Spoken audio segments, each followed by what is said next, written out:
안녕하세요, 여러분. 굿모닝 행정학 진행하는 여러분의 영디 최영희입니다. 자, 9주차 금요일에 진행했었던 복수 테스트의 6번부터 10번까지의 문제 풀어보려고 합니다. 우리가, 한 두세 시간 굉장히 에너지를 들여서 정리했었던 행정 통제, 전자정부, 행정 혁신에 관련된 6장 내용들이고요. 사실 6장이 공부하기 참 까다로운 단원이라고 제가 말씀을 드렸습니다. 왜냐면 내용 요소가 아주 확실하지가 않아서 뭔가 뜬구름 잡는 그런 느낌, 정리가 덜 되는 것 같은 그런 느낌이 좀 들 때가 있거든요. 하지만 이 정도의 문제를 풀어보실 수 있다면 걱정하지 않고 6장 정리하셔도 된다. 이렇게 말씀드릴 수 있을 것 같아요. 자, 6장 문제 보도록 합시다. 6번 문제부터 갑니다.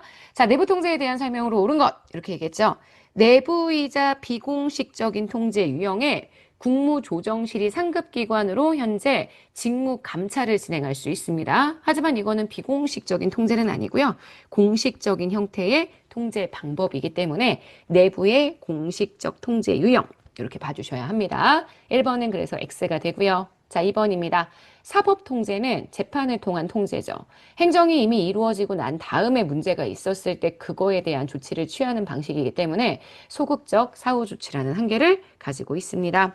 자, 행정이 전문성과 복잡성을 띠게 된 현대 행정국가에서는 외부 통제하기가 쉽지 않다고 했죠. 대부분 내부 통제 중심으로 통제가 이루어지기 때문에 내부 통제를 외부 통제보다 이렇게 가져야 될 것 같아요. 3번은 그래서 X입니다. 4번입니다. 공식적이고 내부적인 통제 유형에는 정당을 통한 통제, 정당은 국가기구가 아니라고 했습니다. 비공식적 외부 통제에 대한 내용이다. 이렇게 보셔야 되겠죠? 그래서 6번 문제의 정답이 되는 건 2번이고요. 자, 7번입니다. 옴부즈만 제도에 대한 설명으로 옳은 것 이렇게 얘기했습니다.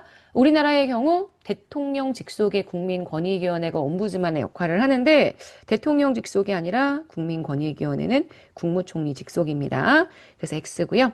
이렇게 우리나라라고 따로 명기하지 않는 이상은 다 그냥 유럽의 일반적인 옴부즈만이라고 생각하고 풀어주셔야 된다고 얘기를 했습니다.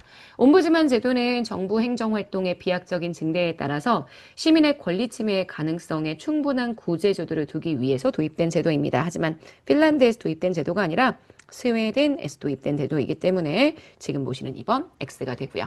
3번입니다. 옴부즈만을 임명하는 주체는 입법기관도 있고 행정수반도 있고 우리나라 같은 경우는 행정수반, 유럽 같은 경우는 입법기관인 국회. 그래서 국가별로 상이하다. 맞는 내용이 되죠. 옴부즈만은 임기가 비교적 긴 편입니다. 임기의 보장이 엄격하게 적용되어야 공무원에 대한 직무 감찰이라는 그 위험한 작업을 할 수 있다라고 말씀을 드렸습니다. 그래서 우리나라 국민권익위원회는 임기가 3년 기억하시죠? 임기 보장도 엄격하게 이루어진다라고 보셔야 합니다. 자, 8번입니다. 정보화와 전자정부 등에 대한 설명으로 옳지 않은 것.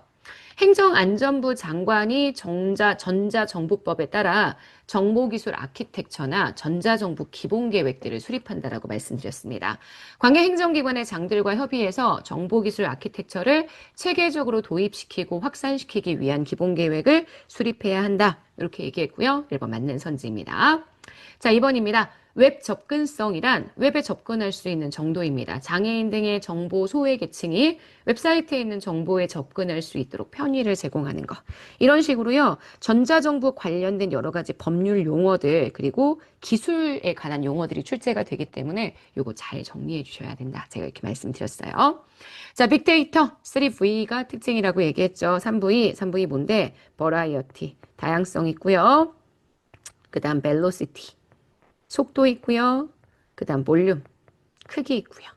자, 그래서 크기, 이건 맞습니다. 하지만 정형성이나 임시성은 말도 안 되는 내용이죠. X입니다. 4차 산업혁명의 특징을 만약에 참 단순한 표현으로 요약을 하자면 초지능, 초예측. 그죠? 초지능, 초예측. 이런 초가 들어가는 표현들이 많이 들어갑니다. 이것들은 모두 산업과 산업 간의 초연결성을 바탕으로 나타나는 내용이기 때문에 지금 보시는 4번 맞는 선제가 되겠죠. 자, 문제의 정답은 그래서 3번입니다. 자, 9번입니다. 다음 지방정부의 자치권. 여기서부터 이제 지방자치 시작입니다. 지방자치 꽤 어려워요. 그래서 선지들을 좀 까다롭게 구성을 했습니다. 자, 자치권에 대한 제도적 보장설은 자치권을 헌법으로 보장한다는 현대의 통설입니다.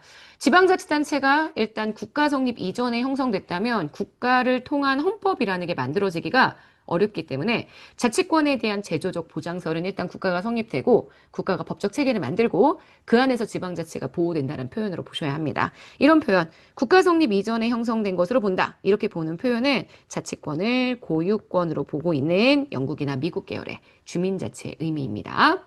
자, 2번입니다. 지방자치단체가 조례를 위반한 행위에 대해서 과태료 정할 수 있습니다. 근데 그 과태료의 크기가 제가 1,000만 원이라고 얘기했고요. 조례를 정했어요. 그 조례를 위반한 행위에 대해서 조례로 과태료를 정하는 거예요. 이건 할 수 있는데 이렇게 할 때 금액이 문제입니다. 금액이 1,000만 원, 이건 되게 자주 나오는 법령 표현이기 때문에 기억하시고요. 자, 세 번째. 지방자치단체의 잔체는 행정기구 설치에 대해 법령의 범위 안에서 지방자치단체 조례로 정할 수 있습니다. 일단 법령이 제한을 하고 있고요. 하지만 지방자치단체의 조례로 행정기구의 설치는 가능합니다. 지방세의 세율과 세목은 법률로 정해야 하고요. 조례에 의한 세목의 설치 불가합니다. 세율은 탄력세율 적용 때문에 좀 유두리 있게 약간 해줄 수 있는 부분이 있다고 했는데요. 조례나 대통령령으로 세율에 대한 어느 정도는 가감은 할 수가 있죠. 하지만 세목, 세금의 종목을 설치하는 건 불가합니다. X입니다. 자, 10번입니다. 주민자치와 구별되는 단체자치의 특성으로 옳지 않은 것. 주민자치와 구별되는 단체자치라면 일단 지방분권 들어가고요. 고유사무와 위임사무의 구분 들어갑니다.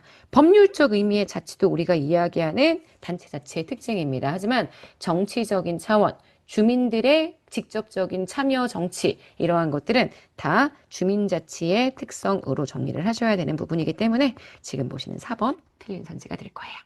자, 10번의 정답은 그래서 4번입니다. 여기까지 해서 우리 오늘 굿모닝 행정학은 마무리할게요. 내일은 11번부터 15번까지, 그 다음 날은 16번부터 20번까지 예쁘게 마무리하도록 하겠습니다. 여러분 정말 오늘 하루 여러분 거고요. 내일 아침에 만납시다. 여러분 안녕.